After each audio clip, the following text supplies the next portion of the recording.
Good morning, Mr. Speaker. Welcome to this Committee of Parliament. This is a committee on appointments. It's a constitutional and statutory committee, grounded also in the standing orders of Parliament. It's a committee that will interact with you to assess your suitability or otherwise in going to the office of Cabinet Secretary, to which the President has nominated you as Cabinet Secretary for East African Community Affairs and Regional Development. This committee is chaired by the Speaker of the National Assembly, yours truly here. On my right is my Deputy Speaker, the Honorable Gladys Boss. On my left is the Clerk of the National Assembly, Samuel Njoroge. At the background there are part of our support staff. I'll now invite the members of the committee to introduce themselves. Naisula Lesuda, MP Samburu West. Junet Mohammed, MP Suna East. David Kosing, MP Pogo South. Mary Emase, MP Teso South. Abdul Rahim Daoud, MP North Imenti Meru. George Gitonga Murugara, MP Tharaka, Tharaka Nithi. Owen Bayer, MP Kilifi North. Robert Mbui, MP Kadian. Stephen Mule, MP Matungulu. Dido Raso, MP Saku. Abdi Shurie, MP Balambala, Garissa County. Mishimbako, MP Likoni. Rehab Mukami, County MP Nyeri. We have some other MPs who probably are on the way. We've seen the weather is not very good out there.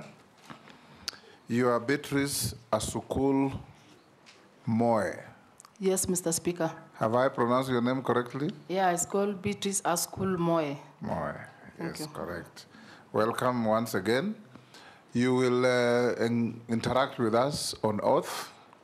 So I'll invite you, depending on your faith, to take the Bible or the Holy Quran or the Holy Book of the Hindu religion. Which one?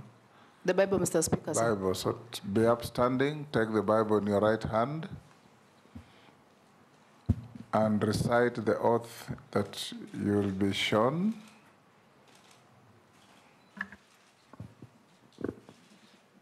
I, Beatrice Askul Moe, do swear that the evidence I shall give before this committee on the matter under its consideration shall be the truth, the whole truth, and nothing but the truth.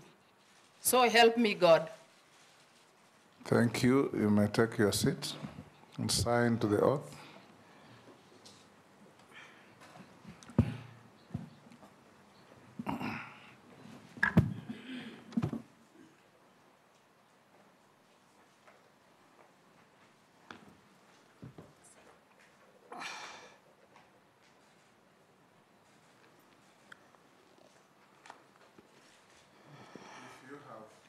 Documents, give them to the sergeant to pass them on to the clerk to cross-check whether they correspond with what is in our possession.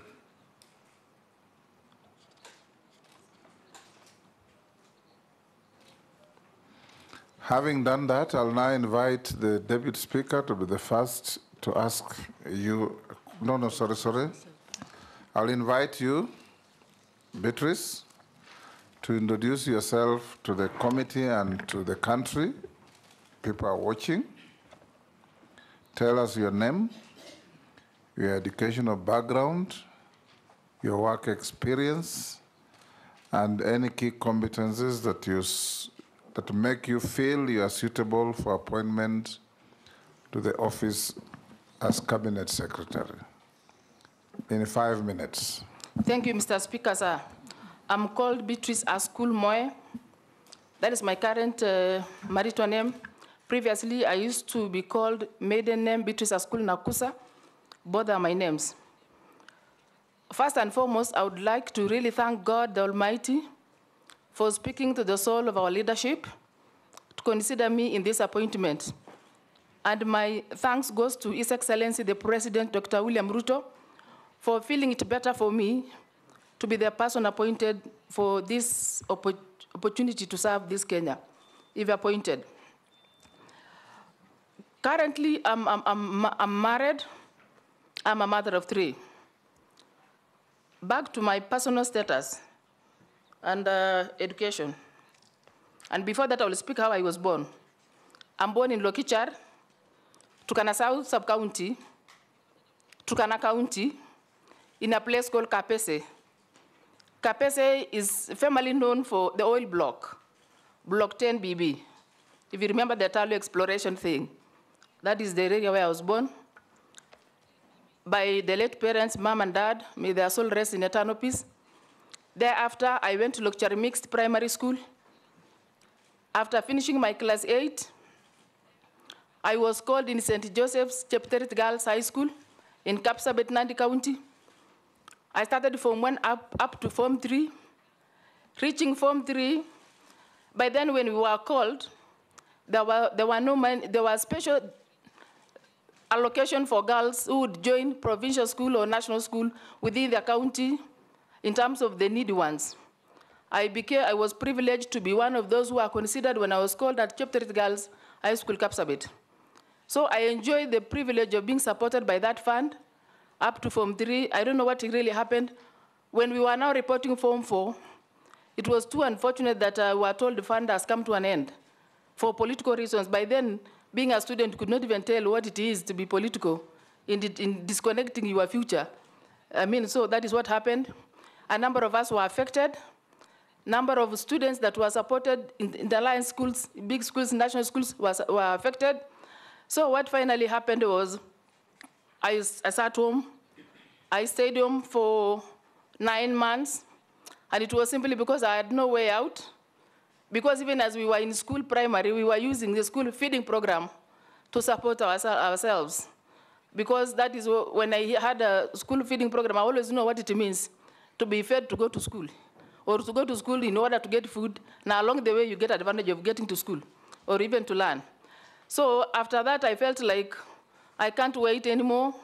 I had to register myself privately in Kitale High School, one of the schools in Kitale, just to finish.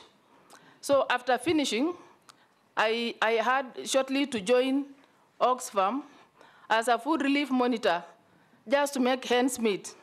I only did that for 1 year. And then thereafter, I decided to go to Kobuje Social Development Training Institute, where I did my certificate. And all this was because the government institutions were less in Turkana. There were more of churches, institutions, and non-government organizations. So any training you would go realigning with the opportunity around the place. And the opportunity was to serve either in a church institution or to serve in an organization that is an NGO. So after that, I had to get a job. After the training of the certificate, I had to be employed with AMREF. That other experience, I'll not speak about it. Okay, thereafter, I went to Catholic University of Eastern Africa. I graduated. And then thereafter, I had to do my master's degree in governance and ethics. It is at graduation level. I have finished theory. I have cleared, only that I'm waiting to graduate. Now, on the side of experience, I worked as a relief food monitor with Oxfam. After my training with Kobuje Development Training Institute, I joined AMREF Research Kenya, AMREF Kenya that is, a program that was dealing with livestock and eye dirt disease. And it was basically in the northern part of Turkana, by then the greater Turkana North. And then thereafter, I was able to be appointed in the Rift Valley Water Services Board as a director. The first attempt was, I was interested to really getting into the nitty-gritty of development in terms of what is going on within the management. So I happened to be picked as the chair for audit, which I served for 1 year. And then thereafter, I managed my way to become again the chair for technical, because I really wanted to influence policies and the things that would really work out something different in Turkana, because I had a better ground of what it was to benefit from government institutions. So thereafter, I was able now to join county government of Turkana as a CEC in charge of water, agriculture, irrigation, and reclamation. And that was then the bigger ministry in the entire, though thereafter they had to split it and even have two chief officers and are working under one CEC.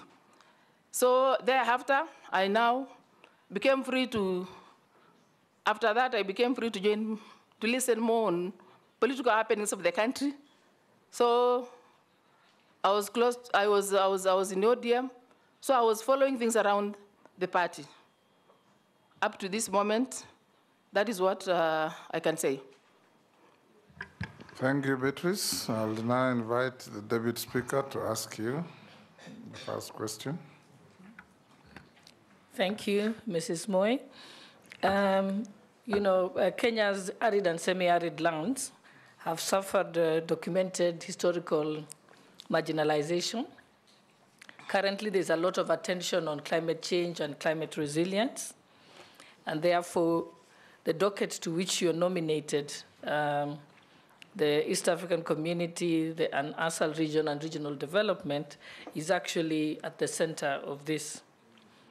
If approved, what is your vision in respect to this historical marginalization of those areas, and how will you help steer that vision of ensuring that there is climate resilience and more speedier development in those regions? Thank you. Go ahead. Thank you, Deputy Speaker, Madam. It is true, arid lands where I belong, fortunately, Turkana falls under arid lands, has suffered many years of marginalization, and I tend to believe I saw that happen because I was present and I'm present where these things were being done. The marginalization that is coming to these arid lands is specifically on the stereotype and the information and the media that has reflected us in a very negative way. I also know we've never benefited. The arid lands have never benefited. Sorry to speak like this because I am also an arid person, so I've been a victim of these things. So sometimes when I say I mean the circumstances through which I also grew is relevant. So what we need to do right away to make sure this marginalization and everything else is working to the realization of climate resistance is incorporating the arid lands, the policies, the people, and everything else into negotiating, talking, and then have their issues raised in a way that it will finally come to the ministry at headquarters for policy influence. The pastoralists actually are the most that get effects of drought. They get effects of drought. They lose animals. They lose socioeconomic activity. They totally get affected out of this climate change. So by incorporating them into the bigger plan of the ministry, they will be able to speak from what they know, and they will be able to get better attention and better resolutions to the effect of this drought in a manner that would actually make them cope with what they are going through all the time. And also making sure, because it is one of the areas that is more affected in terms of receiving the impact of climate change, they need really to be cushioned in a way that they will be able to survive around these areas because they can't go away. That is their home place. That is where they know better. So by incorporating, it means we go and get homegrown issues that would be captured within the policy level. And even when we are talking of cushioning them during the drought, actually that would mean whatever that is supposed to be for them must be taken down to where they can feel and utilize it. So I feel the policies that are supposed to enhance climate resistance, the ability to cope, should actually incorporate, be from the top, down, down, up, so that at least there is that movement up, down, incorporating themselves. Majority Leader, you've just come in. Are you ready to ask a question? Go yes, ahead. Thank you. Just for the benefit of the nominee, my name is Kemani Shongwa. And Beatrice, I see you have a very rich background in social work, and you also mentioned you worked with Oxfam as a relief food officer.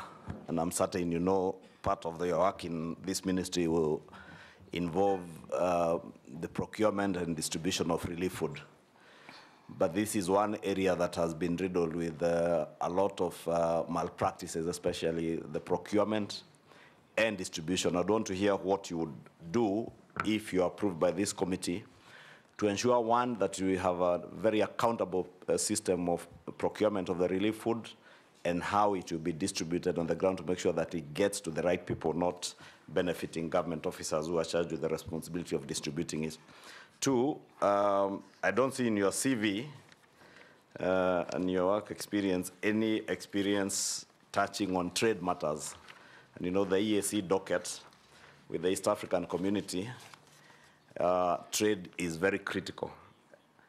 And part of the problems we have encountered in the recent past is having the government of Kenya not being present to negotiate on behalf of the country with the EAC countries. And we see an influx, especially of agricultural products, from onions, from our neighboring countries, potatoes, at times maize. Farmers in the south and North Rift, where you come from, suffer with their maize, and they can't market their maize because cheaper maize is coming from our neighbors in the region. What specific measures will you put in place to make sure that you negotiate for Kenya so that properly at the EAC to get exemptions on the tariff barriers that are there to make sure that our farmers are protected? Finally, I see you are a member of the selection panel of the Azimio Running Mate selection panel. That, and I'm asking this question because it would have a bearing on your decision-making abilities and capability. Do you think you made the right decision in your running mate decision in Azimio? Thank you. Go ahead. Thank you, Mheshimiwa Majority Leader, Mr. Kimani. Now, on procurement on relief foods. Actually, the procurement process does not really have to be specific to the relief food. Procurement processes under finance are very clear, they are well stipulated, and the procedures must be followed in the sense that if a particular government, a particular institution would want to feed the people, and you've decided on a particular product to take to the people, what you do is you just advertise as it's been, you do all those procedures up to where you award the tender to distribute. And now, after that, by the trickle down and up effect that we are saying, let's incorporate the communities down and then influence what happens here, originating from them. What we will do, we will produce a list of the potential beneficiaries or those ones that need to be helped or to be cushioned from the drought. Then those ones, lists that informs those that will benefit. Because the story to do with whether food reach the people or not, it's sometimes the making of the careless people because they think God in heaven is not watching. It is just good to be truthful. When it is time to feed the people, buy the food, make sure it reaches the most vulnerable members of the society. So for me, the procurement process is still as it is in the other ministries, in the other public finance management acts. Maybe before she moves away from that question, Beatrice, particularly what I want to hear, I don't know if you have been briefed from the ministry, what happens? In the procurement of relief food, they will usually go to some organization called the supplies branch. They pre-qualify people as suppliers of relief food with set prices. Then when they are procuring, they will usually just give tenders to those who are already pre-qualified within the system. But from the time the supplies branch is pre-qualifying people, the prices given vary. For instance, a bag of maize or beans a year ago or 9 months ago may not be the price today. What I want to hear in terms of getting value for money for the people of Kenya, will we continue with the same old system through supplies branch, or will you come in with new thinking to make sure that the procurement process is very transparent, you are able to match with the market prices? Because there's no reason buying a bag of maize for 6,000 shillings or when the current market price is 4,000 shillings, simply because the people who are pre-qualified by the supplies branch were pre-qualified at a time when the prices were 6,000. That's what I would want to hear. What new innovation, what new thinking are you bringing to the ministry? Thank you, Mheshimiwa Kimani. My understanding is... Let's address them through the chair. Through the chair? Yes. Through the speaker? Yes. Sir. Okay, I get you. Now, I think what we need to do is, of course, there are malpractices that people have gotten used to. And having been a relief monitor, the process are very clear, just like the way you would procure. Of course, there is pre-qualification.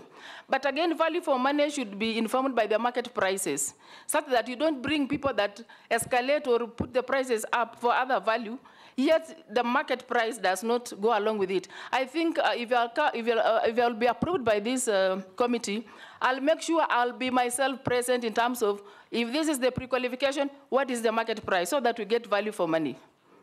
Mm-hmm.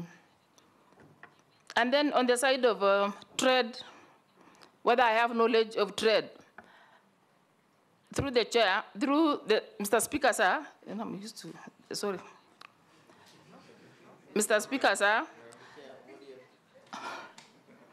I would want to say that maybe the issue of trade is not really captured in my CV, but I can assure you I'm from Turkana, where we ourselves trade with the community from Sudan, which is part of the state member of EAC, and we've also traded with a community from Uganda, which is also a member state of EAC.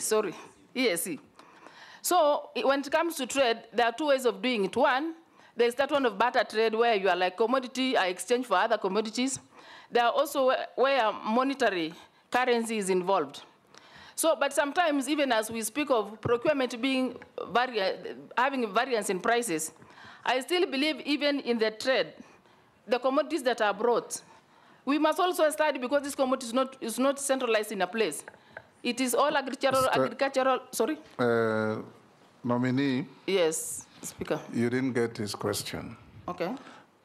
East African community, like all other regional trade blocs, trade is governed by rules. It's not about getting a bag of maize and cross to Sudan and come back with a cow, or vice versa.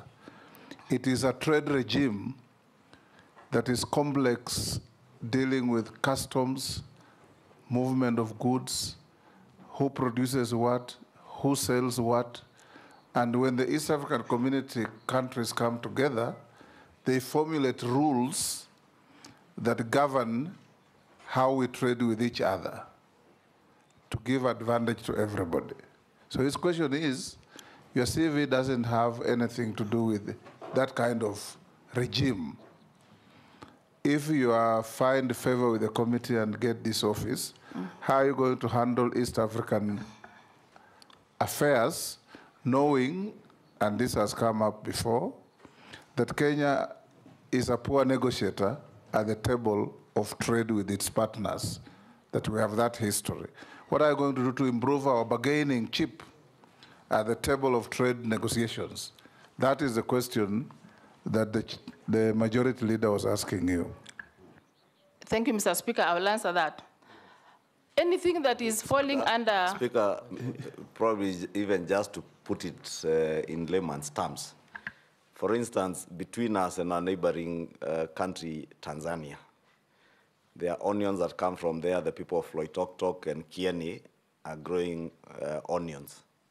But because of the EAC common markets, we don't levy duties on products coming from, no taxes are paid on products coming from Tanzania. We also take our products, like you are saying, you take your products to Sudan without paying duty. They bring their products without paying duty. But we need to protect our onion farmer in Loitoktok and in Kieni. And why we have failed as a country is because we don't negotiate properly at the EAC Council of Ministers to protect our farmers. Because it's possible to exempt and say, for this particular product, our country is disadvantaged and we need to levy duty so that what is coming from Tanzania becomes more expensive to protect our local farmers. It is that, what I wanted to know is, what would you do now to negotiate better? Do you have the appropriate negotiation skills to go and negotiate for Kenya? Through the Speaker, actually what is happening normally when the two parties that are supposed to be enjoying their own sovereignty are involved. What you do, you really have to have the skill of communicating, negotiating, consulting, so that at least you come to an agreement on give and take. Because I personally feel there's nothing impossible when the willing heart sit.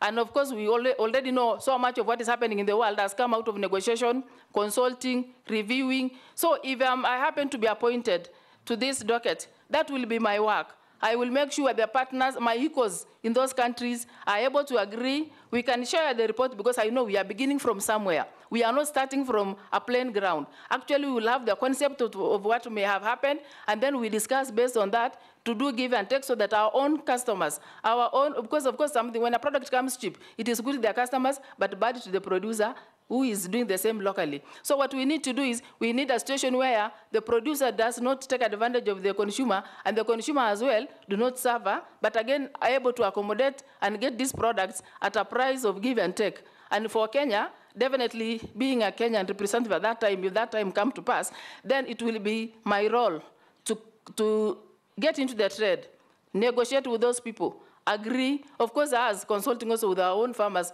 on something that we will put on the table as they put theirs. So we agree finally on what the policy that would govern that free trade without disadvantaging any part of the country.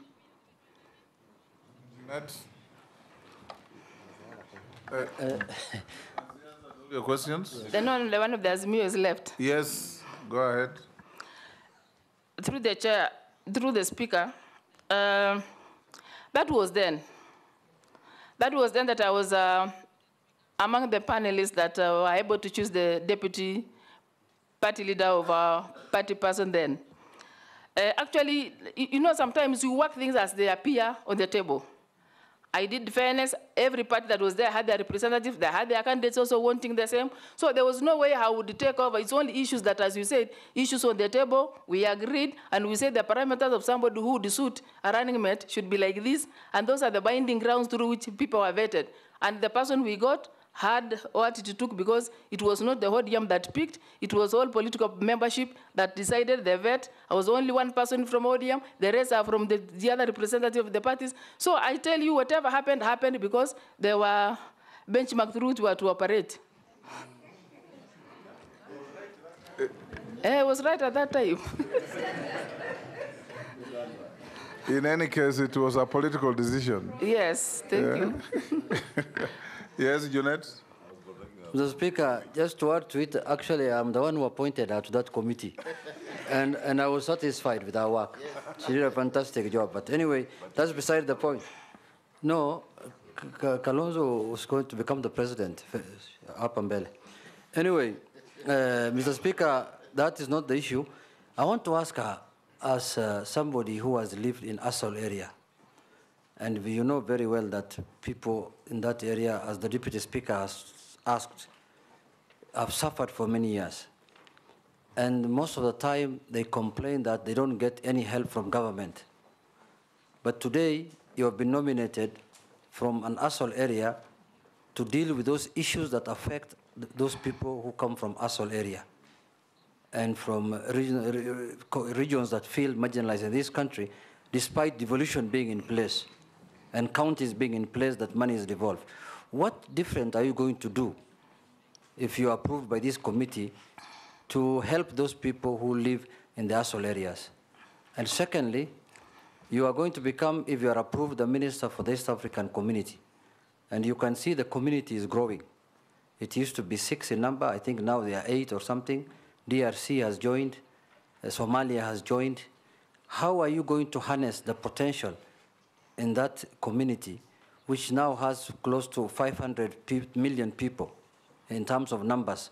How will that be, helpful to you if you are approved as a minister by this committee? Thank you very much. Through the speaker. Go ahead. Being an Asal person, one who grew in a Asal, I tend to believe I have what it takes through my own personal experience and through what I was seeing people do in that area.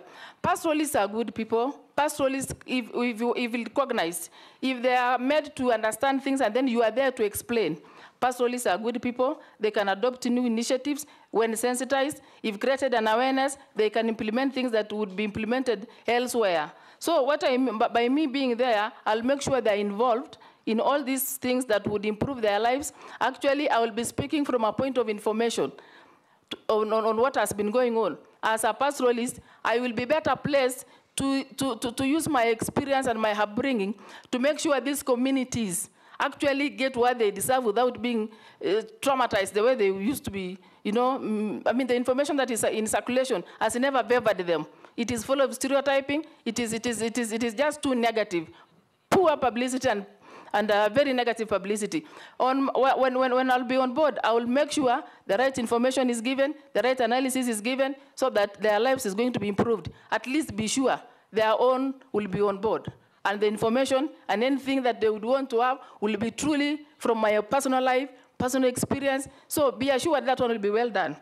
Now, on the side of the growing economy of East Africa community, just as it is always written in the world of economy, you need numbers to grow the economy. You need a population that would do production. You need, again, a population that would consume what is produced. So if we grow and grow more, that will be to the advantage of the community, because we will have many targets around, they will have many supplies, we will have the mode of trade will really be up to it, because the people that will be producing and the people consuming and the people trading across each member state will be a good population that will grow economy in terms of value. Thank you, Beatrice. Now we'll take batches of 2, 2, 2, or 3, then you answer. I'll start with Naisula. One question. Thank you, Speaker. I want to know from the nominee, in case you're approved by this committee and the National Assembly, how you will walk the tight balance between protecting the interests of our country while at the same time taking care of the interests of the community. You know, there are allegations and misconceptions or conceptions that, you know, Kenya and other countries in the community compete, like Tanzania, DRC, Somalia, on other interests. So how will you walk that tight balance between the interest countries and the community's interest? The last question is on issue of relief food. Is it sustainable that in 2024 we are still talking about food, relief food and tendering processes in the areas, the ASAL areas? Thank you, Honorable Speaker, and the nominee Honorable Askul. I want to know, Mr. Speaker and Chairman, how will the nominee balance, or how will the nominee gain confidence now that she has been appointed in the office of East Africa, and particularly on the ASAL, coming from one of the communities which fight other communities in the North Rift and in the entire ASAL? I want to know how she will gain confidence, because now many people are watching, and of course she knows the Bokosa, the Turkanas, are perennial and God-given enemies, and also the Samburus and the Turkanas. God does not give enemies. That is what we believe, Honorable That's Speaker. not a statement. Maybe you will change our thinking, but that is our thinking. So, Honorable Speaker, the nominee is being watched by the ASAL communities a lot. How will she address that issue of the conflict in the ASAL for them to gain confidence from her? Number two, the regional development agencies.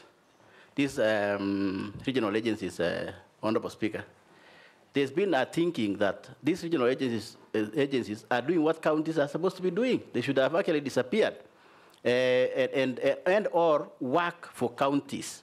Now that they work in national government, and perhaps now, and in this case, should Parliament approve her, they will work under her. She comes from the counties that believe that these agencies should work for counties. What is her opinion, Honorable Speaker, on these regional agencies? Yes, nominee, we'll take Gikaria, or you'll rest a bit. Okay, answer those two. Thank you, through the Speaker. And relax, don't be tense. Don't be... I'm okay, Mr. Yes, just Speaker. relax. I'm okay. And answer the questions as they come. Mr. Speaker, I was only thinking that once there are 4 questions, and then I answer that one, then invite another Now one. answer Naisula's 2 questions and Posing's question.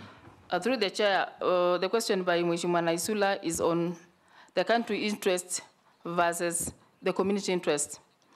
Above all, I acknowledge the fact that the country is the appointing authority. And within the appointing authority, there is sovereignty of Kenya that needs to be protected. There's political interest of Kenya that needs to be protected. And I equally believe even those that are representing the community elsewhere have their own thing to protect. But now, in terms of the bigger agenda, Kenya being mentioned as the state that is dividing, that is pushing hard, not dividing, pushing hard for the full realization of East Africa community affairs, I believe it will not be like me alone. We will consult with the other teams. We will work on a joint decision. We will collaborate on affairs that would add value to the growth. Because at that time, it will not like I will be favoring them and disadvantaging the country, or disadvantage the country and favor them. Whatever way, I will be firm in terms of what is good for all of us as a country and as a point that would propel the growth of the community. So I will make sure it is balanced, but of course, underneath, I will also know I have to protect the interests and the sovereignty of the Republic of Kenya. On relief food. On relief food, whether it is sustainable. Actually, for those who supply relief food to us, feel when they cushion us from the tough droughts, they are doing us a good service.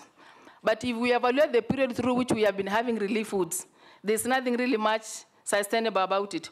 I would explore a situation where we get alternatives, like putting a market to a choice where when you give like a safety net provision to the beneficiaries, they are able to go and buy things of their choice.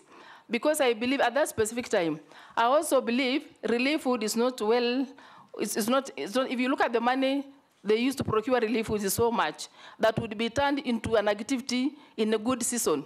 Like for example, if we have it's only in bad weather that relief food are important. But in good weather, the same money would be turned into an activity that would sustain the people positively in terms of investing food production, investing in the know-how, and how people would cushion themselves from the effect of the drought. But again, this habit of staying till they are bad enough to relieve, that is what is making our tribe, our communities in Asal not to really have good image, because the pictures, everything at that moment of relief is terrible. But I wish we would turn that positively and say, instead of waiting for the bad moment to act, can we then use what would have been used to improve their lives when they are still healthy and good enough to run their affairs? So for me, it's not sustainable. It needs a better look of it. Go to the next question. Mheshimiwa posing question. Yes. Mr. Speaker, honorable member should understand, I once served in the board of Rift Valley Water Services Board, which Pokot County fall under. So, and if it gets back to the records of what we used to supply to give that community in terms of water services, I had it as a Turkana then. I have never changed. The heart that I used to implement is the same heart that will still implement this. After all, I am only a Turkana by community, but by heart and everything else, I'm a Kenyan. I don't think if there's any Kenya, would disadvantage another Kenya, just because you cattle rustle each other or do things.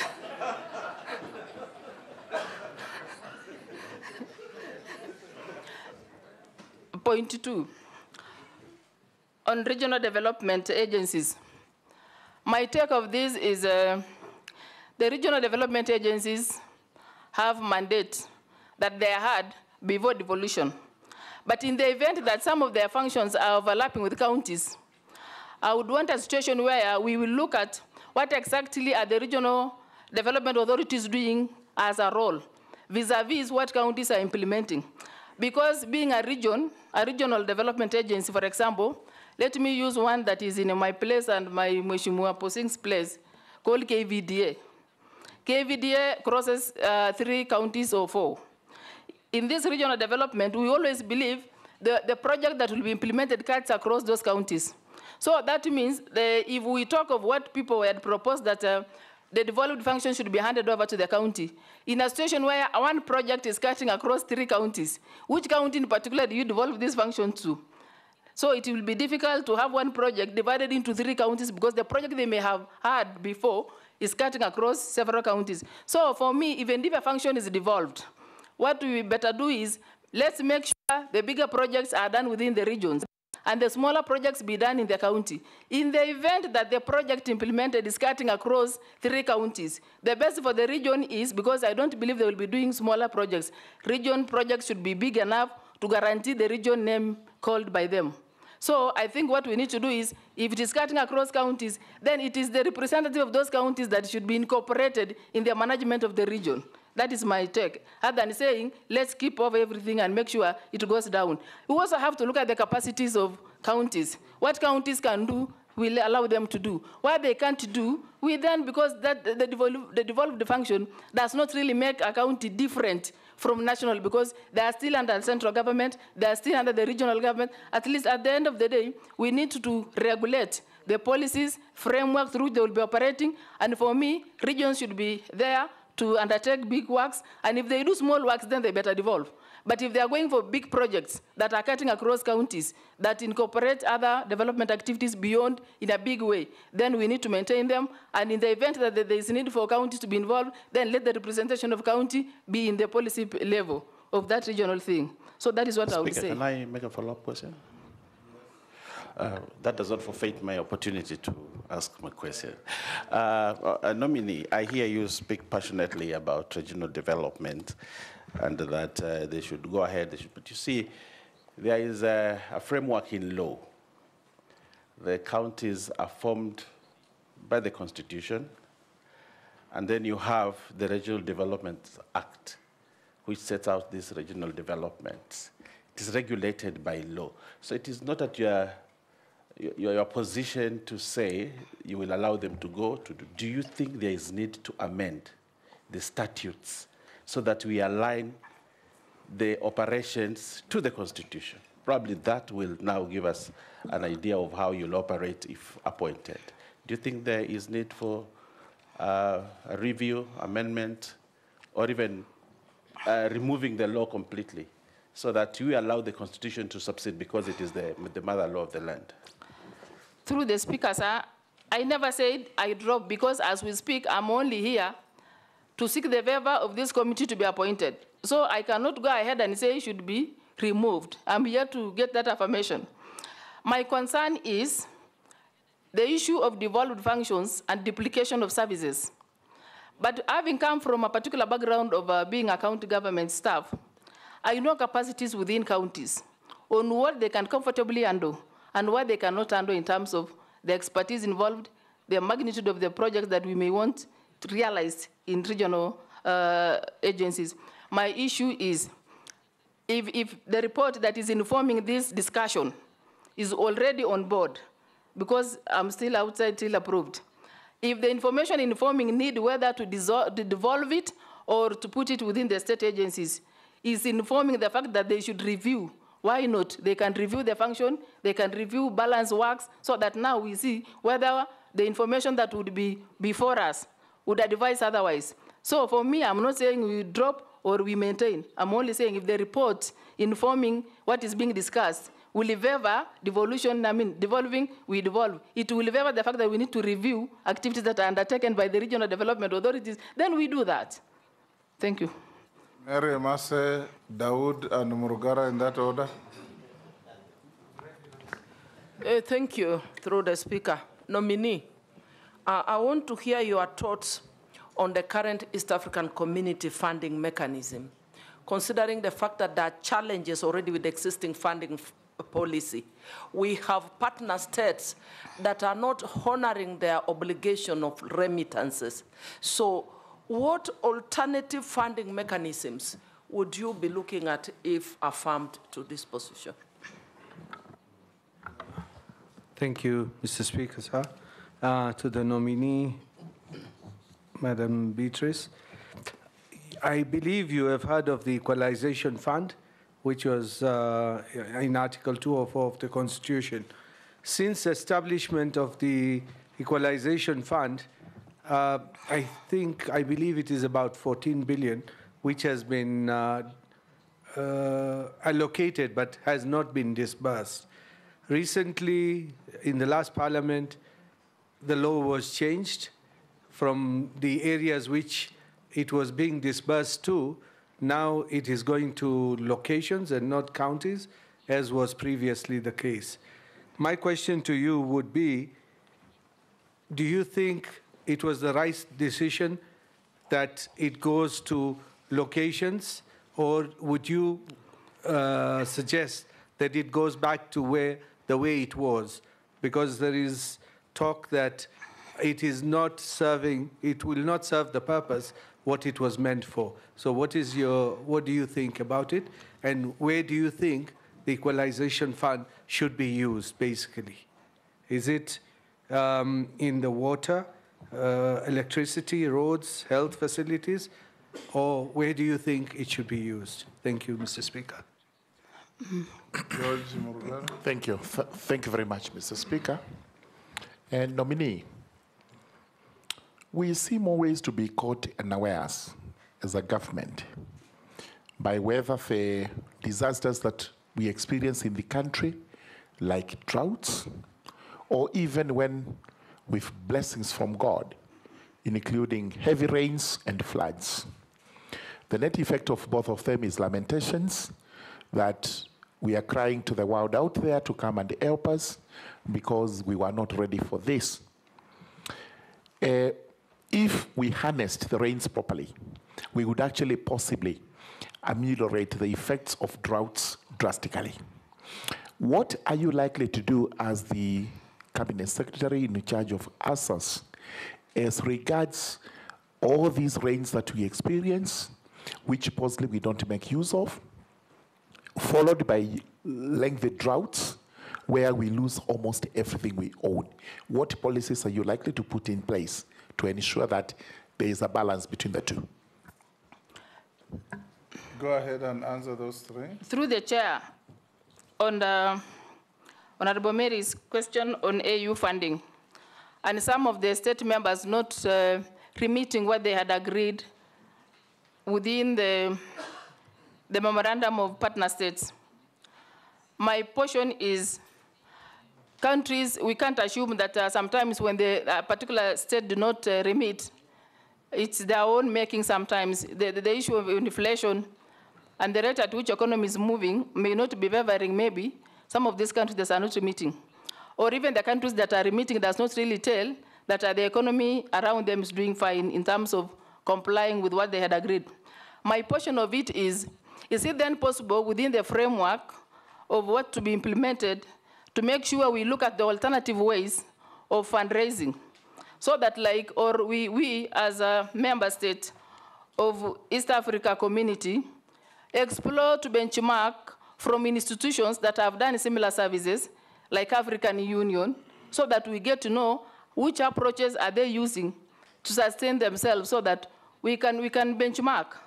And then what happens is we also need to talk to the member states to make sure once they agree and comply with what has been agreed, they better follow it and implement to the most effect of it. So for me, if a state is not complying by remitting what was meant to be remitted, then it is upon the negotiating team that would be there through East Africa Legislative or through the Council of Ministers at the East Africa Community to engage that country and see why are they not remitting. Because the moment they refuse or they fail to remit what is supposed to be remitted, that probably would mean now the slowing down of activities that would have benefited from the funding. So I think there is need to look for alternative funding. There's also need to look to benchmark on the units that have applied a similar principle and see how we can learn and how to capture some of the things they may have followed and then to sustain themselves, like, for example, the African Union approach as a benchmarking unit. That is what I would suggest. Or sometimes we can decide as member states to say, like, this is just about a suggestion, that if there are revenue to be accrued or taxes to be put on any import that is coming from non-East Africa community members. If something is imported outside the membership, Is it then, if we agree, put a policy, a framework that would put a small charge that will automatically be put as a finance sustained way within the East Africa community? I'm just proposing that, and I'm suggesting that, which is subject to deliberation within the partner states. Now on equalization fund. Equalization fund, as it was in the provision of the Constitution, was meant to tackle particular basic needs within communities and counties that were not at par in terms of development. For example, counties were supposed to use equalization fund in the provision to do a bit of education, to take care of water, to take care of roads, to take care of health, to take care of electricity. And this money was supposed to go directly to, I assumed it must have been the money for counties. And because of the many things that were not very clear then, it kept not being taken down. My question is, equalization fund, by virtue of their own targets, target a service that touches the life of a citizen of Kenya. So if this equalization fund, because education, as it is as a component in equalization fund, has the Ministry of Education, it has the Ministry of Water, it has the Ministry of Roads, it has the Ministry of Health, it has the Ministry of that leads. So is it then possible to conglomerate all these systems, all these ministries, to talk and see, of course, engaging the legislative arm of government, that is you people here, to make sure the best approach is considered so that we see, do we have to maintain it this way, or do you have to take this money to the locations?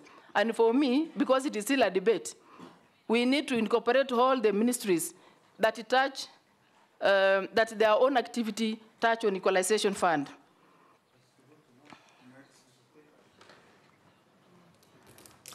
Issues on disaster or drought, and then in the country that seems to be taking people unaware.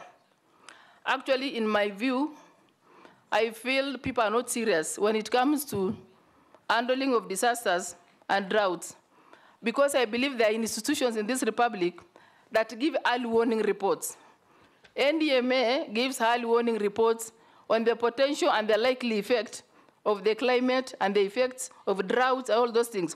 If we would only utilize the report in early enough within the context of early warning to make sure the best is planned before, the best is prepared before the thing strikes us. But in the event that drought has come, the opposite of drought has always happened in Kenya. Like there's a season for drought, and again there's a season for floods. I wish we would get down and discuss when we have plenty, the runoffs, the water that find their way to the lakes, that find their way to the oceans, then capture before it gets spoiled. Because as it goes down the rivers, it is fresh.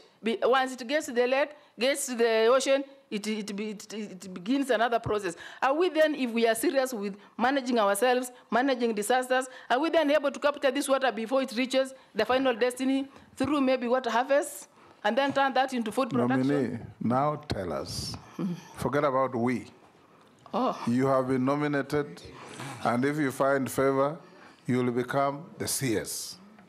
When you sit in that office, it is not we now. It is you, the CS. What will you do so that those extremes don't become a constant nightmare for our country? Mr. Speaker, the reason why... When there is drought, we die. When there is rain, we die. Mr. Speaker, we need to utilize the water in this. The reason why I use we is because I will not work alone. There are departments under which we will work together. There are technocrats that will bring their expertise into this. For the sake of this presentation, allow me to use we, meaning now the entire system that is supposed to intercept in reducing drought effects and those disasters in this community. I think what we need to do is, if I'm appointed or approved by this committee, I will be able to look at the measures that are sustainable and how to do water harvest instead of just leaving it go downstreams. The other thing is alternative means of survival. Like if you utilize a report of early warning, that would mean now we will prepare our people to question themselves from their hard effects that may come through maybe sensitization or making them grow alternative livelihoods so that we don't wait thousands of cows to go down and then bring relief food, so that again we work around what they know to perfect the system and to question them from the bigger effects. So for me and my team, and that's why I was using we, allow us to work around modality that incorporates all partners in this, to talk about it and come up with a solution. And that will be my work, to make sure we mobilize all partners that deal with the disaster, drought effects, to put their brains together and come up with projects that would reduce the effect without necessarily having Kenyans to lose lives. Thank you. Owen, Robert, and Mule, in that order.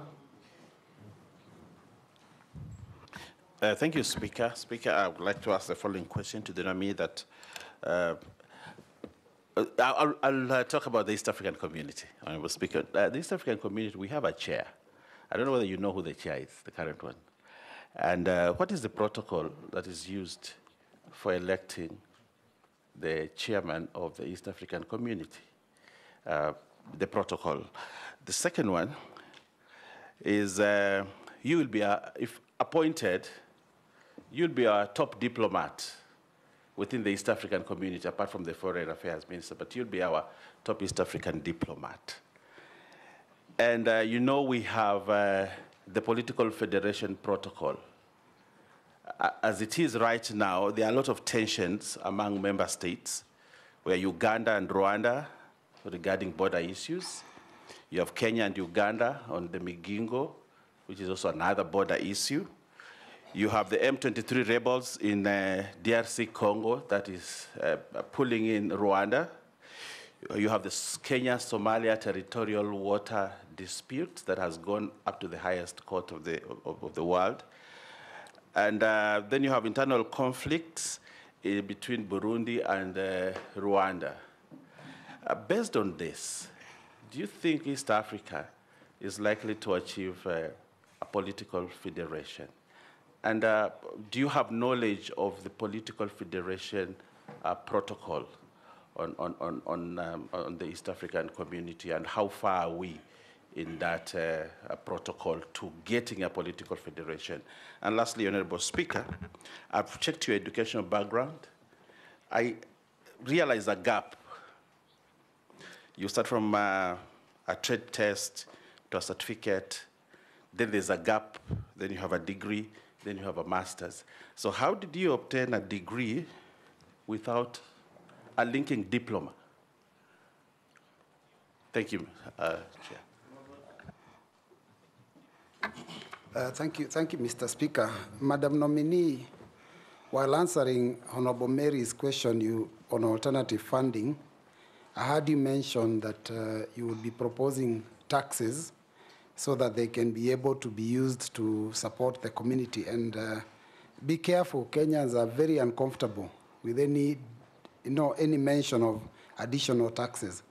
I have two issues. One is the Ministry of EAC is an important ministry, because I think what part of the protocol is that every one of the partner states has to have that ministry as a standalone ministry. Although Kenya, we have connected it also with ourselves. How do you believe Kenya benefits or continues to benefit from being in the East African community, noting that sometimes some of the trade agreements are not in our favor? So I'd like a clear answer on that one. And secondly, this is basically coming from the public since we started vetting. And you have served as in the Rift Valley Water Service Board as a director from 2008 to 2012. You also were a CEC in Turkana County government from 2013 to 2016. More or less, you have actually been working for the public and earning your pay from taxpayers. Now, the thing that public has been helping us to do in vetting is the issue of net worth, and they have been very, very particular. You've noticed all the headlines. Every time we have vetting, the main issue of concern is the value or the net worth of the individuals that we have been vetting. I've gone through your CV. You are saying you have a net worth of 100 million. I would like you to probably just to allay the fears of the public so that they don't think that you got this from Turkana County when you worked as CEC, to just tell us how did you acquire it? Because every time we have mention of money, people think that is all stolen money. So you need to explain to them how you acquired this money and that you've been paying your taxes appropriately so that we can put this matter to rest. And you're doing this because of all the other candidates that have come before us who never got this question. Thank you, Mr. Chairman. Thank you, Mr. Speaker. Welcome, nominee. A quick one is that East Africa community has a common market protocol of free movement of labor. And you know very well, in this country we have a huge batch of youth who are seeking for employment. What measures are you going to put in place to ensure that this free movement of labor does not come to disadvantage our youth within the country, that is Kenya? And secondly, as you are joining this ministry, if you are approved, I want to hear your mind on the East African Development Bank, whereby it is a bank run by the state partners. And sometimes, as legislators, we have been not able to get clarity on the investment in this bank, the loan portfolio in this bank, and the capital investment of this bank within Kenya. Leave the other states within Kenya, because you'll be representing Kenya when it comes to that. And last, we are aware that the leadership of this bank has been embroiled on mischief of leadership. Will you be able to come clearly and firm that you will be able to stand with Kenyans to clear this mischief? Thank you. And answer those three: Owen Bayer, Robert Mbui, and Stephen Mole. Through Mr. Speaker, the issue of who is the current chair for East Africa Community, I have read it is His Excellency, the President for Southern Sudan, Salva Kiir.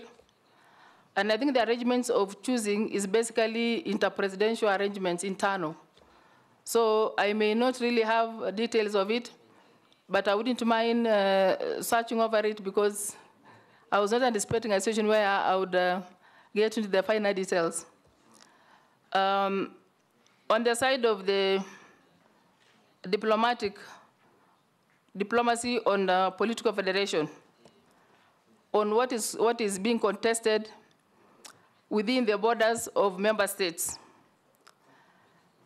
Actually, the issue is having what I started with by saying, every country has their own sovereignty and their political interests. The agenda to maintain the political federation here is at least the member states having the policies through the legislative arm of East Africa legislation or assembly to come up with law that will give every state member an opportunity to implement what has been agreed for the good of the community. I know it is sometimes hard, but again, mediating, consulting, talking to them and their member states and all the key partners that add value to the political federation, be it within the countries of the member states or not, they need to talk to each other, they need to embrace, they need to be facilitated for the full realization. So for me, partnership, networking is very critical in enhancing the political federation. I know sometimes they would slow things simply because one decision arrived at may not be the decision that would be fast-tracked to be implemented. But with the proper consultation, continuous dialogue, continuous arbitration can bring us to a solution that would enhance the political federation. Now, on the side of... Honorable Speaker. Yes, Owen. Just, I don't know whether the nominee understood my question. You know, there is envisaged a political federation of the East African states, including a currency. Oh, currency. And including, you know, bringing it together and forming a state of East Africa, you know. And there are certain steps that have been taken towards that realization. I think you should also be fair to the nominee. There are three different things. Yes. There is common customs or customs union. There is common market. There is common currency, political federation. Each is a separate engagement. So if we are talking about monetary union, don't mix it with political federation and vice versa. Speaker, what I was trying to do when I mentioned the card is to show that we are bringing together the East African. How far are we in that protocol, the political one, if you have any information about it? In terms of political federation? Yes. I think because the most that leads is the political goodwill from the member states. So, and if we look at where we are right now, at least I see we are making progress as an East African community. Compared to what may have collapsed the East Africa community back 1977, the things that are there right now are structures. And if you look at the progress we've made so far, which I believe is out of political goodwill, if not so, of course, not in a big way, but even enhancing an agreement to have the legislative arm in Arusha is a step forward. If you look at the way we have had the secretariat on board, it is progress. If you look at now even the Court of Justice in Arusha, it is progress. At least the progress that is headed to the right direction. I know we've not achieved so much, but I assure you, at least we are beginning and we are headed to the good direction. Question?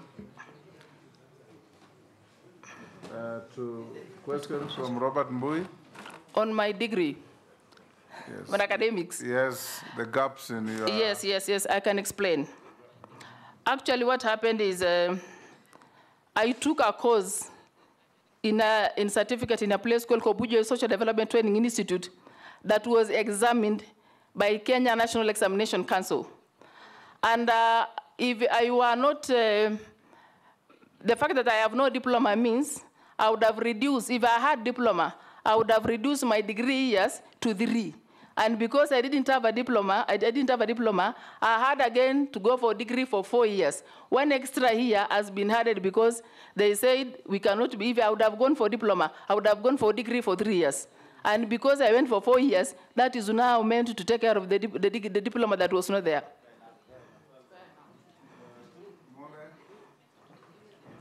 Stop cheering the nominee.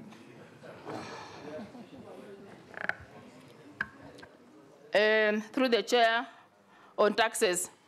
Actually, I know it is very sensitive right now in the Republic of Kenya to talk about taxes. Kenyans will come on you, and they will come for you. What I mean here is I was seeing an alternative way of sustaining the development and the activities within the East Africa community. As okay, of course, there is remittance by each member state as a source of revenue to sustain the activities of the community. But again, I also said, in the situation where now some member states are not complying by paying, remitting, that would mean there is a gap in terms of activities to be implemented. And by virtue of that gap, I gave a window. I said, even if I never said, okay, the tax that would, I said a small tax, of course now assuming it is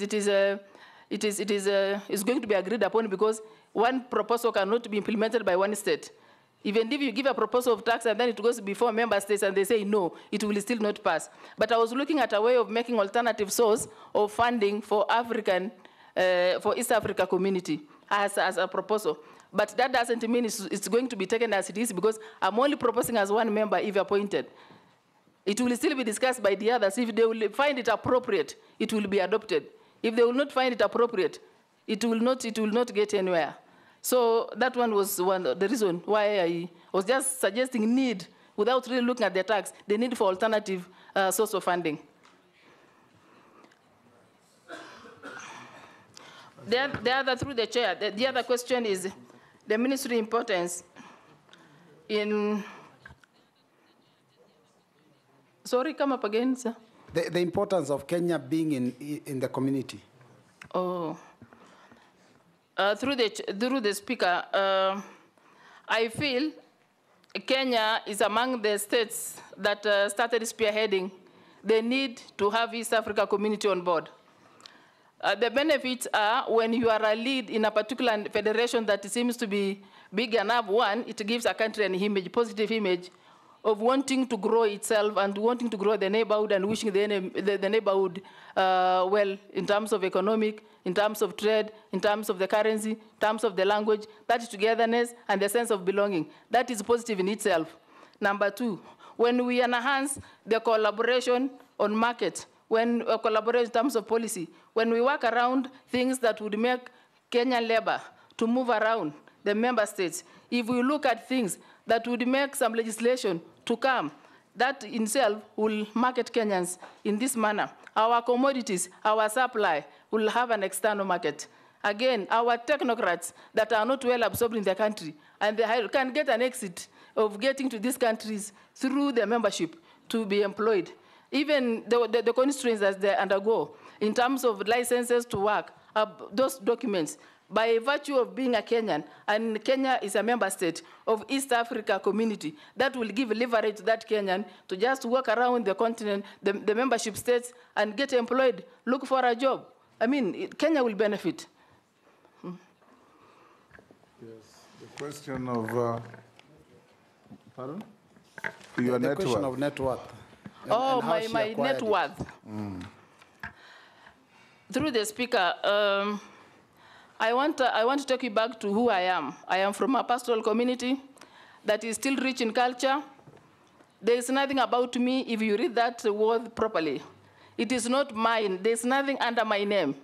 But because the culture allows us to live in the manner we live, in terms of communal life, family life, that worthiness is not cash. It is the property we have. As I said, I'm married. My husband has worked in several places. He's been outside the country for 17 years. So I am telling you, this has nothing, even if you were to revisit when they were gotten, it has nothing to do with county governments. It has nothing to do with, this is the efforts and the humanitarian salary of somebody. So it is a family worth. Family worth, and you know, by virtue of being from that area, family worth is equally a community worth. Because when you have to support the neighborhood, you have to support your other relatives, you have to support. So basically, that well is not mine. It is our net. Our net worth. Go ahead. Go to Mule. The question by Honorable Mule. Is that on common market protocol? Yes, it is on the common market protocol based on the free movement of labor. And the second one was regarding the East African Development Bank, on the investment of this bank within the East African community, and particularly how Kenya has benefited on this bank being one of the shareholders of the East African community, and the leadership of our bank, and the assets the bank owns. Because we know the bank is based in Uganda. How do we benefit, and how much have we benefited from this institution, Kenya being one of the majority shareholders?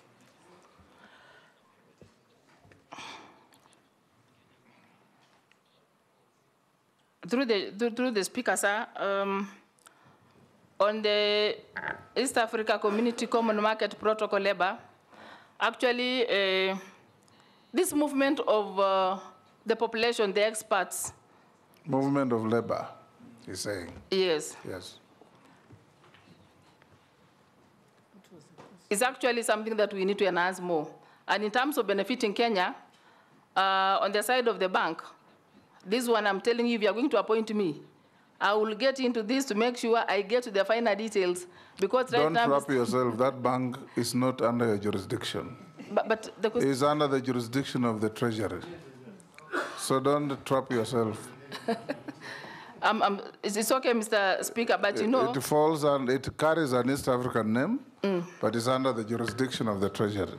That is why I'm saying, Mr. Chairman, Mr. Speaker, if it gets to where I can answer this question, I would rather have all the technocrats in finance and economics to advise on this one, because as at now, I am not well equipped with what to answer. Good. Mm. And now, Raso, you'll take 4. Raso, Shurie, Mishi, and Rahab. Thank you very much, Honorable Speaker. Beatrice, the ASAL constitute 70% of the Kenyan landmass. There are currently 23 counties that are considered to be ASAL, but 10 are classical ASAL, and they fall under FCDC. And the major problem in ASAL is water, scarcity, and food security. If the House approves your nomination, what measures are you likely to undertake, or intervention measures, that those counties are likely to enjoy the same benefit as the rest of Kenyans? And remember, Honorable Lesuda asked you about relief, whether it is sustainable. But I want to add a rider to that.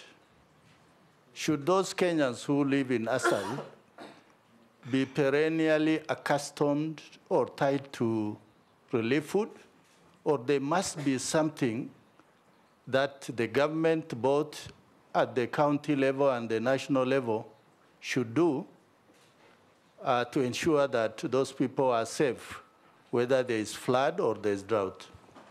Secondly, you worked in the county. Those of us sitting in the National Assembly, we feel that whereas the counties in the urban or fairly developed areas are doing extremely well with devolution, the counties in the ASAL are not doing as much.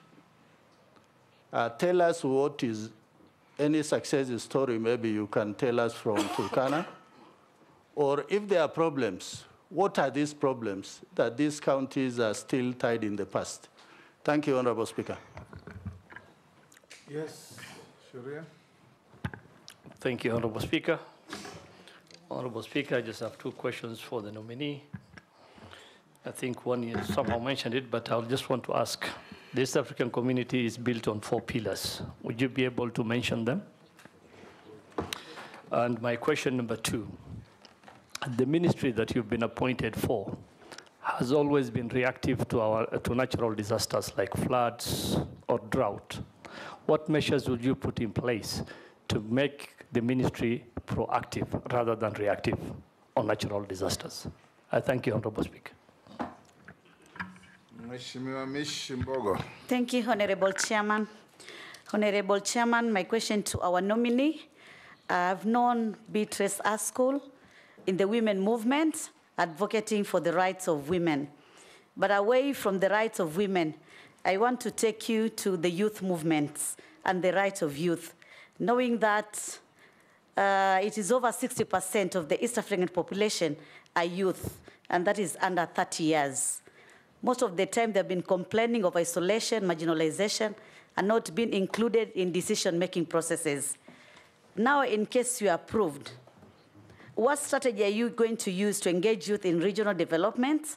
How will you ensure their voices are included in East Africa program on job creation and skill development? And also, how will you collaborate with youth councils, institutions like universities, across East African community to amplify young voices in regional integration? My last question, it is on the issue of security, especially for our fishermen in Migigo Island, knowing that we are using that resource among East African community. There have been some conflicts between Uganda and Kenya. How are you going to involve East African community in resolving such conflicts? Thank you, Honorable Chairman. Rahab. Thank you, Honorable Speaker. My question to the nominee. The building of dams has been pursued previously as a way of addressing water shortage and mitigating the impact of drought in ASO areas. However, the projects have often been marred by corruption and argument of non-viability. These include Garana Kuraru, for example. What lessons can we learn from this project, and how best can the ministry facilitate ASO areas to have access, water, and food security? The other question is about the delays in freight clearance and how we normally get delays in the borders when the trucks are coming from the neighboring countries. Thank you. You can answer those, nominee. Mr. Speaker, the last question, I didn't get it from the honorable member. The last one. You know, Beatrice, for example, when people go to Tanzania to buy goods, sometimes they can spend 5 days or even a week trying to clear their goods. What are you going to do about it, fast track that? Okay, thank you. Let me start from our point. The process of clearing products and people's movement at the borders is true, takes a bit of time. And I contribute this to the poor infrastructure that takes so long. I mean, if, for example, you are moving goods from Kenya through the border, not all infrastructure facilitates the process of moving these goods. And I also see a situation where we have the challenge of corruption along the way, which must also need to be dealt with to reduce people pushing others to pay for what they would not have paid.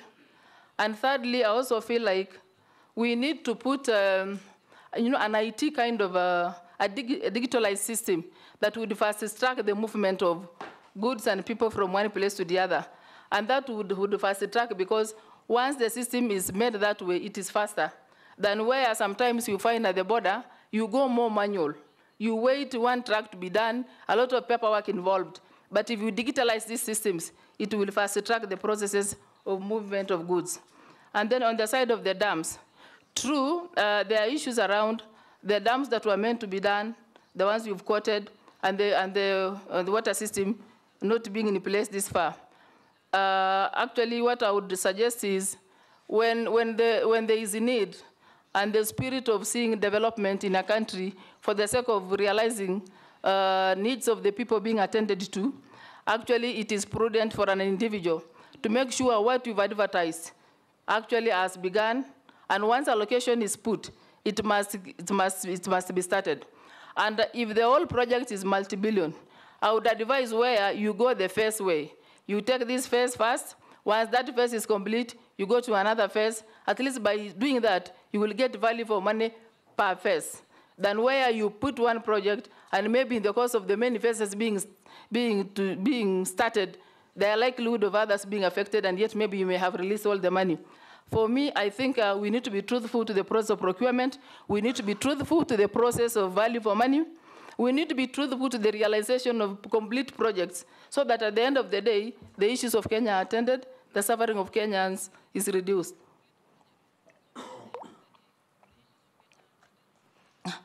Now, the other point, through Mr. Speaker, of Migingo Island.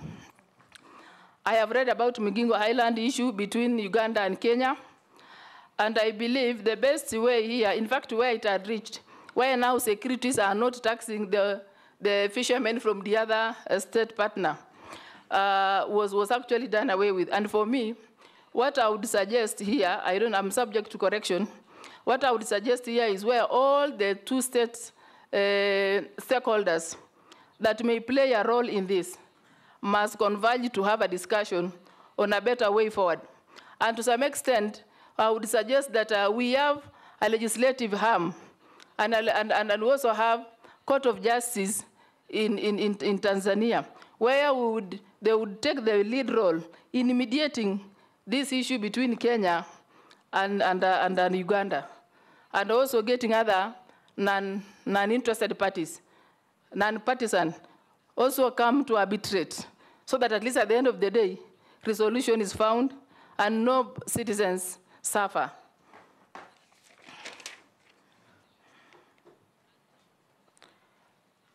through the chair, on the question of on the youth, Mheshimiwa Mishi, on the youth movement and how the ministry will get them involved in the regional development. Actually, in every population of any state, the youth are part of the population.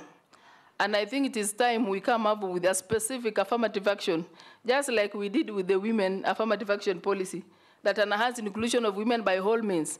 I think where we are headed now is to have an independent and a deliberate policy that will incorporate the young population of this country, the young professionals in this country, into every activity, not mine alone, not the Ministry of East Africa Community alone, even the other ministries. We just put a deliberate policy that would enhance their involvement so that they also bring the young expertise, they also bring their bit of, as they also learn from the structure itself. So I think we need to do a deliberate policy on this.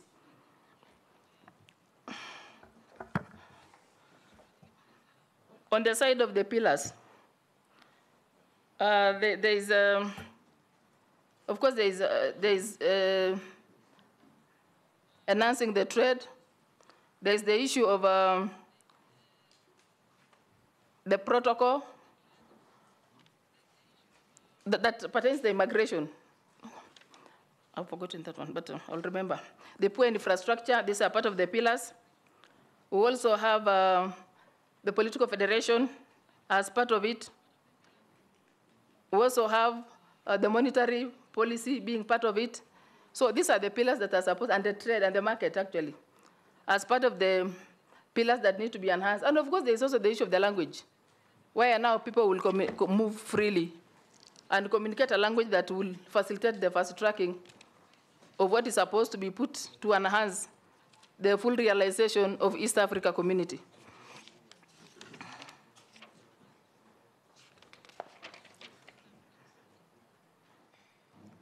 The other one is the county government. Yes, Sharia. I think she did well. She did 50%, which is good. The political federation and monetary. The other two are the customs union and the common market, yes, just to guide her. Okay, thank you. Thank you, Honorable Speaker.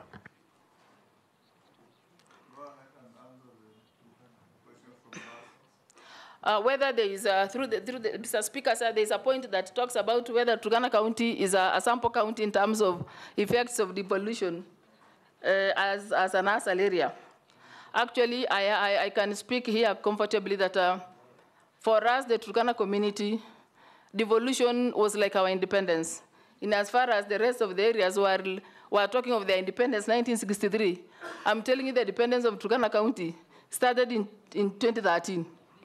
Because the infrastructure that others were supposed to pick from, at least they had a background and they had to start from a particular level. In Turkana County, in water, in health, in education, in security, all those basic needs of a human being. Actually, we had to start from the point one, including the nursery schools, infrastructural for schools, infrastructural for health facilities. We all had to begin. That is why, in as far as when Turkana was said to be receiving billions, I'm telling you what is billions in a beginning point where you had totally nothing. So for us, as people said, the beginning and the independence of Turkana County began in 2013. It is real. It's very practical. And even right now, we still need more. Because for a very long time since independence, they had never gotten attention from anybody, maybe because of the distance. Sometimes the closer you are to the network, at the center, the better you are. When you are far away in terms of even being far in infrastructure. So I think Turkana case may be different. But on the side of solution to food reliefs and their safety, in terms of the disasters we receive, as I said, just like I've spoken on the youth, I think we need to do a deliberate attempt or a move or a framework through which we will make sure now all the partners in the Republic of Kenya that act or respond on emergencies put their resources together, plus the ministries concerned, and come up with one concrete thing that would be a permanent solution to these things. And again, being a reactive ministry, a reactive network, that would mean we are only waiting till the bad moment comes. That means we ignore the reports that are supposed to be giving a warning. There are institutions that give warning to what's likely to happen. But we wait too long till this thing happens, we lose lives, we lose livestock. then when we come, that's the time we come to appear like we are pushing to do something possible. I think even us, as the victims of these disasters, need to push the partners that are within us. I know most ASAL areas have the biggest number of NGOs. I think this time we put a framework that will make them now think permanently in a solution-based way. Vicaria, have you? Vicaria, we'll have one more of a member who came in late. Thank you, Chairman. My name is Vicaria David. I come from Nakuru Town East constituency. Honorable Chair, I think the things I wanted to ask has been asked, but I think it is important for us to put emphasis to the nominee that had an opportunity of going for a climate change conference in Arusha the other day. Honorable Speaker, when I reached Namanga, if you see the queue of vehicles from Kenya vis-a-vis the other side that are coming in, then you realize there is a problem. And I think it is important for the nominee to take charge and cognizant of that fact, that we can't have a smaller queue on the other side coming this side, and then a longer queue going on the other side. And this goes again to what Majority Leader has been saying. Maybe we need more information to the people in the transport industry and what we actually need for us to fast-track our clearance at the border point. It is very unfortunate, Honourable Speaker, even when you go the other side, we were stopped. I think they just see a registration of a Kenya number. You are stopped at every police place where they are on the road, asking for fire extinguishers. And these things are the things that are need to be taught to these people, because the people are going into the transport sector every now and then. Maybe the nominee needs to, fasten that and be able to understand and assist our trading, our partners who are doing trade in the respective. Secondly, Honourable Speaker, we have been with you in a few of the interparliamentary games, where we talk of the tightening, widening, and strengthening our partnership. But it's only about sports and we go. And nothing much between interaction between the East African community on some very important issues that affect us. Of course, maybe it could be, it is important also maybe to have some session where members of parliament can sit together and exchange ideas on how to do trade, on how, and we had in the football section, Honorable Chair, is where we were talking about what the president, actually that is what is happening. The president has been insisting on this technical subject trainees graduation and the effect that it is having in Uganda. And I think that is what we need to push more as a community for us to be able to, and including, Honorable Chair, the Gen Zs has reminded us to remember our national anthem. They're saying if we can be able to say our national anthem, all the three stanzas. And when I went to look at that, Honorable, it speaks volume. The anthem for East African community anthem again is Are you asking a question or making a speech? I'm just a comment. Thank you, Mr. Yes, Mary. It's a slight addition. Honorable nominee, I think the issue of queuing of vehicles along our border is a very serious one. If you go to Busia border or Malaba, and sometimes there's a queue all the way to Bungoma, and it is causing a lot. Not to Bungoma, to Tarbo. To Tarbo, even to Tarbo. 65 kilometers of... And it has caused a lot of disaster. Yes.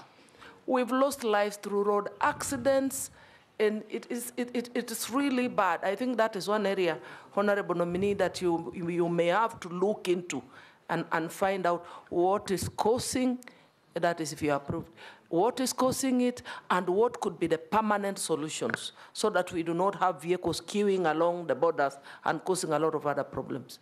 Thank you. Mr. Speaker, it's true what Honorable Mary Mas is saying. Big problem that vehicles queuing kilometers and kilometers in both Malaba and Busia. But I saw the other day somewhere that Busia County had put up a very big, they're building a very big yard near the border there to park the vehicles. But anyway, I agree with her, there's a problem. But nominee, if you get there, building a huge parking for trucks is not a solution. True. We are talking of movement of goods and services to improve trade. Now, if you go and park your truck at the border for 3 days, Is that a solution? It isn't. Because every time that truck stays there for 2 days, 3 days, is a loss to the economy. So go ahead and answer that. What Gikari has asked you before. Thank you, Mr. Speaker. I think... Mr. Speaker, there is also this project that was done in the borders of one border stop, where one stop border solution posts, where both countries are supposed to have people in one place so that fastens the movement of goods and people. I don't know why it's not functioning. We have two, Namanga and Malaba. Okay. Yes. No, even Hispania in Migori. Yes. The speaker is one. Okay. And Moyale, I think, and Lunga Lunga. Go on.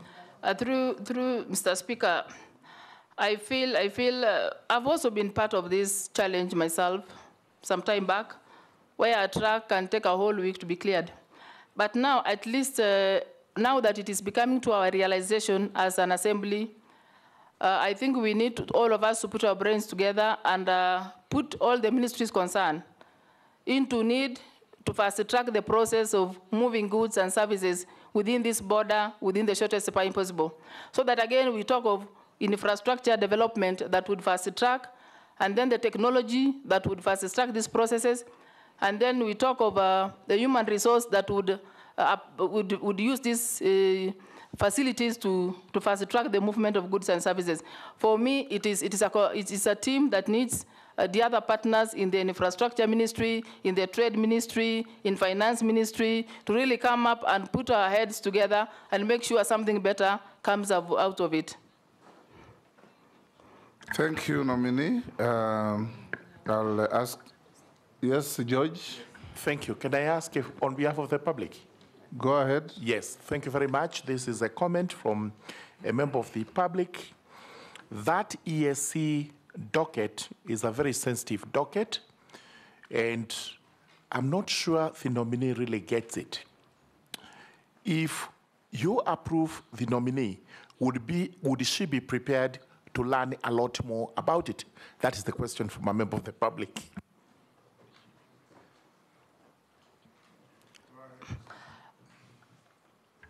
Through the Mr. Speaker, actually where I'm coming from, as at now, or as of now, I have been, since the time of appointment, I was able to only have 4 days to prepare myself, grasp all about the ministry as an external person.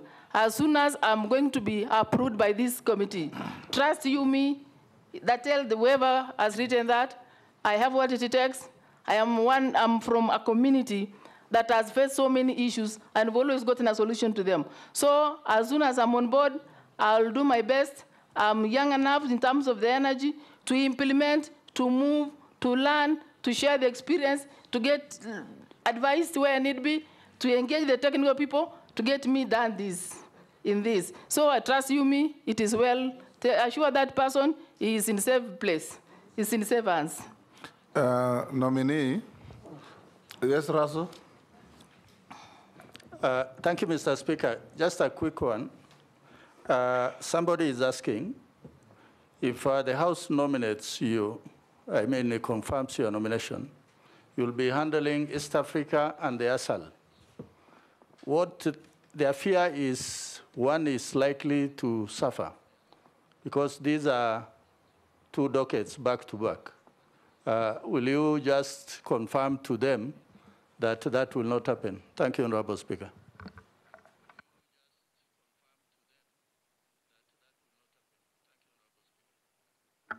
Anybody who would be listening to us would assume that because much of the questions here are on East Africa community. But in the situation where we had to balance 6, 6, 5, 5, I would have attended. And again, as somebody who is at the policy level, we have already structures at ASAL level that would implement ASAL issues.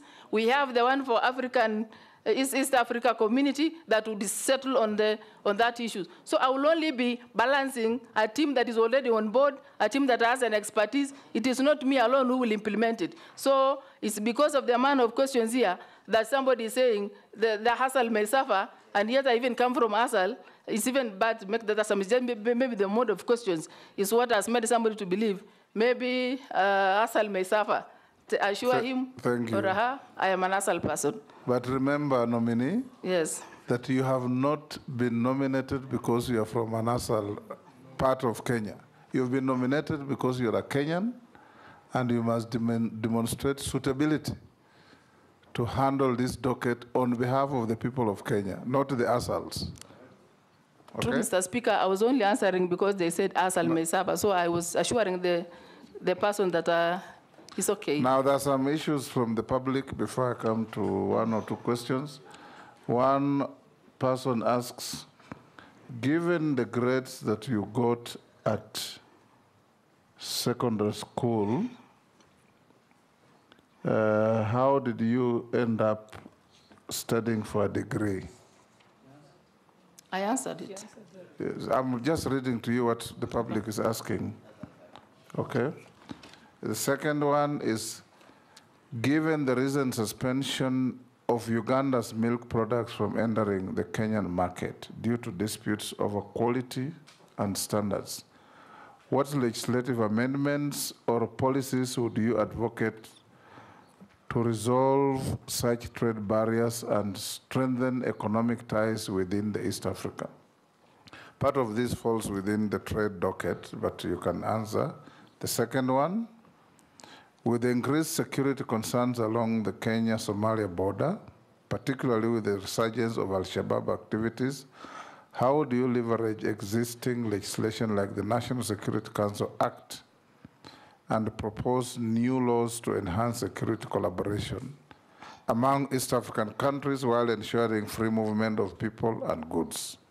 The next one, the disparities in economic development between Kenya and some EAC member states, such as Burundi and South Sudan, are significant.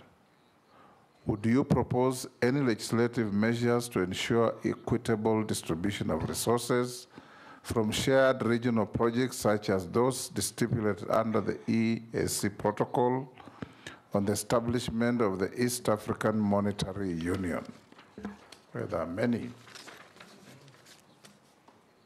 Answer those first. Thank you, Mr. Speaker. I feel the issues that are raised here does not only apply to my ministry, if appointed, it also applies to other ministries. Like if you speak of milk, milk is under food production. It's also under livestock.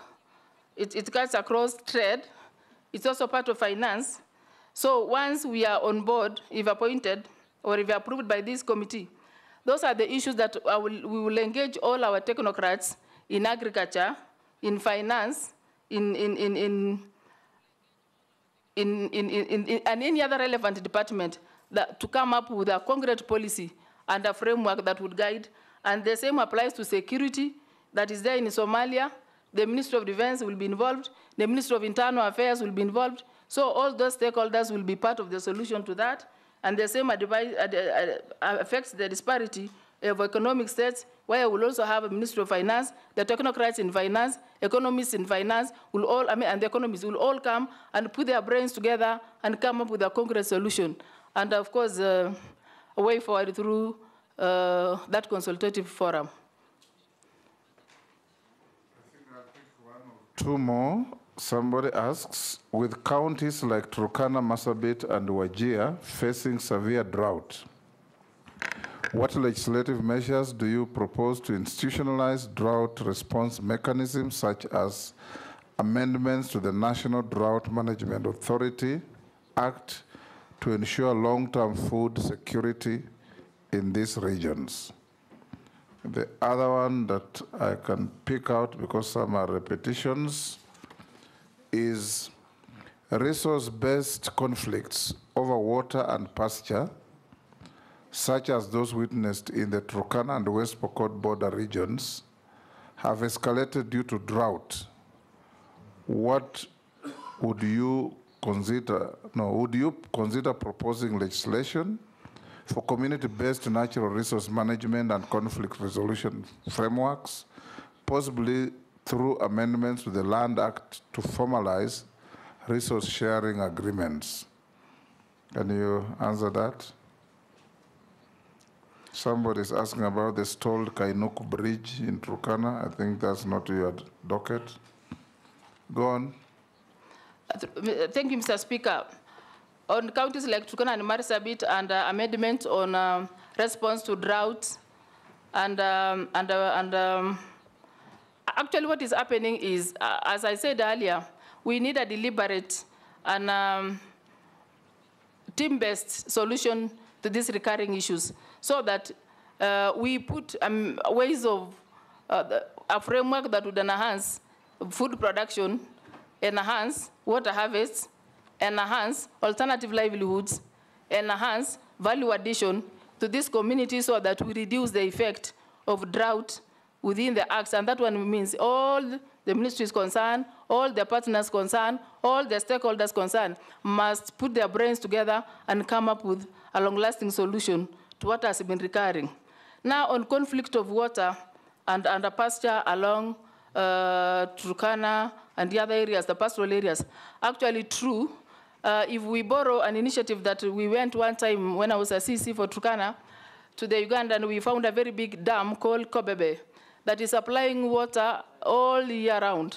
I think it is time we adopt a solution that would run the citizens of this country with their livelihood all year round, in the sense that the dams are put, this water that is just running around, I mean the water that is flowing down would be captured somewhere where it can be utilized by pastoralists, it can be utilized for pasture, it can also be utilized for food production by the very communities that are vulnerable when this strikes. So I think for me, it needs back to stakeholders engagement, consultation of all the key actors in this field to make sure we put a long-lasting solution to what the communities are suffering from. And also in situation where we go cross-border, in terms like when the community moves from this area to the other area looking for pasture, we need, as an institution of government, to move ahead of our citizens and lobby for safety and lobby for these things, so that when they encroach those zones, they are not attacked or they are not rebelled, causing deaths. So. Good. Let me ask you one question, nominee, or two. Do you believe in East African integration? As at now, I believe, because it's about the impression. In the sense that if... What do you mean impression? Sometimes people tend to judge a particular thing before they get into it. I think where there's a deliberate attempt, Mr. Speaker, to have it realized, we will all get this realized. Because the parties that are there are just within the neighborhood. We can't avoid the neighborhood. We will at any time engage the neighborhood. So for that matter, and for you to be peaceful, your neighbor must be peaceful. For you to grow economically, your neighbor must be growing. So, and because there's a cross-cutting issues, these crossing issues must be put together for a full realization of East Africa Community Federation. If you find favor and become our minister or CS in charge of East Africa, we already have protocols for a customs union, for a free market, and a protocol for free movement of people, goods, and services. Take people. If you go to our courts today, every single day you'll find Ugandans being charged for being in Kenya illegally. You go to Uganda, Kenyans are in jail in Uganda for entering Uganda illegally. Tanzania, same thing, and all over. If you find favor and become our CS, what are you going to do to help achieve the implementation of the protocol on free movement of people, goods, and services, particularly people, so that you do not cross into a country where you have a protocol for free movement and you are bundled and thrown into jail for being in that country illegally? Mr. Speaker, if I win the favor of this committee and be appointed as a CS for East Africa Community, the issue of custom union and free movement are within the 4 pillars of East Africa Community. So, and having it as a pillar must also embrace the spirit of the will within the member states to implement anything that has been agreed upon.